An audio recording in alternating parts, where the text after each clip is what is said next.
Dear Mr. Stew, how can I hack my own ADHD brain? Ooh, good question. To participate in activities or games or shows my kids enjoy. I do my best to model showing interest, but my brain is screaming on the inside sometimes. I love that. Yeah, how can I hack my own ADHD brain? And how can I pretend to be interested in the things that my kids are interested in? This is a great question and such an honest one. Let's be real. Most of the things that kids like to watch or play or participate in are just not things we're interested in. I can remember when I was younger, my older brother loved playing video games. He still loves playing video games, but back then it was an obsession. He loved playing video games. And he would sit and play video games for hours and hours and hours. And my parents wanted to spend some time with him, but they didn't want to play video games. So they came up with two different things. One is that my mom would sit there and just watch my brother play games. And she would talk with him about what he was doing and ask questions about what was going on.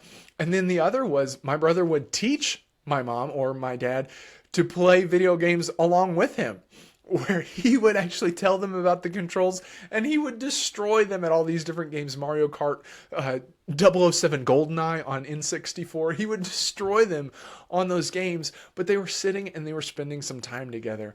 Now, that was not for the playing of the video games or watching my brother play the video games. That was not my parents' favorite time of the day.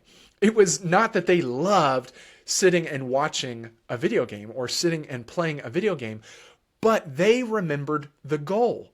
The goal of that time is to spend time with your child. So, yes, they're going to be watching or playing or doing things that you in particular don't want to do. That's actually positive because that means that they are doing things that are likely developmentally appropriate for a child, not trying to do adult level things. And it also means that you've grown up too. So congratulations. But the goal for that time together is not to enjoy the activity. It's to enjoy the time. And once you start to think about it that way, it can be a little bit easier to enjoy the time together because it doesn't really matter what you're doing. It matters that you are together. And if you can keep that in mind, if you can keep in mind that, you know what, yes, they're going to play this video game that I cannot stand. I am not good at it. I don't want to be good at it. This is terrible. If you can keep that in mind, then you start to focus on the time together rather than what it is you're doing. Because what it is you're doing doesn't really matter as long as you're spending the time together.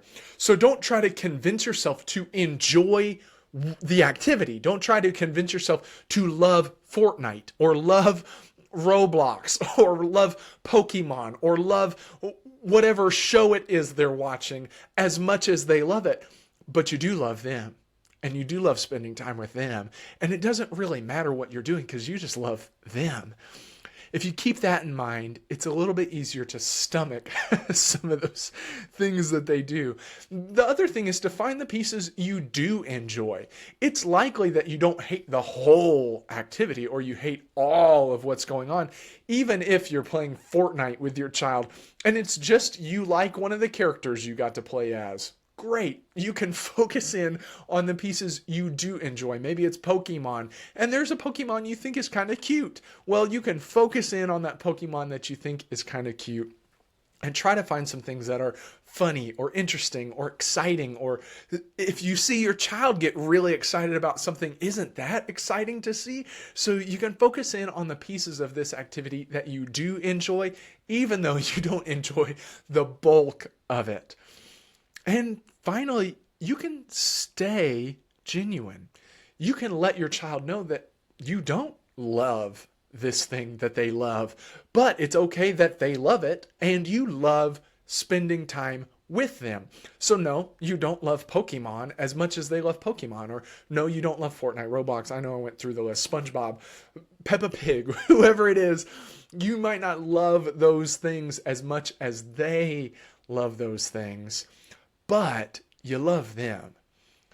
And so you can say, they'll say like, oh, don't you just love Fortnite? Don't you just love Pokemon? And you can say, it's not my favorite, but I do love it when I'm with you.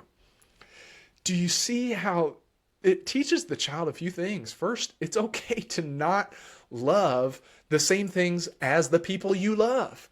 It's okay to have disagreements. It's okay to not have the same hobbies and the same likes and dislikes. All that is fine. It comes down to the love you have for each other. And it also shows them that you're going to be genuine, so that when you then praise them later, when you say, oh, wow, you did a really great job at cleaning your room, or you did a really great job at playing Fortnite, they know you're being honest. Because guess what? Just a little while ago, you told them something they didn't want to hear. So now when you tell them something that's positive that they do want to hear, they believe it, because they're thinking, you know what? If they thought the other thing, they would say that I didn't do a good job, because they tell me when they disagree with me. It does so many things when you can be honest with kids. Now, that doesn't mean, no, I hate Pokemon, I hate Fortnite, it's my least favorite, I wish you wouldn't play it, it's so stupid. Even if you feel that way. You can find ways to be gentle and honest at the same time. That is how you can hack your own ADHD brain. Keep in mind that it's about the time together, not necessarily about the activity that you're doing. Find those pieces that you do enjoy and stay honest about the parts that you don't. If you'll do that, you can get through some of those video game times a little bit easier.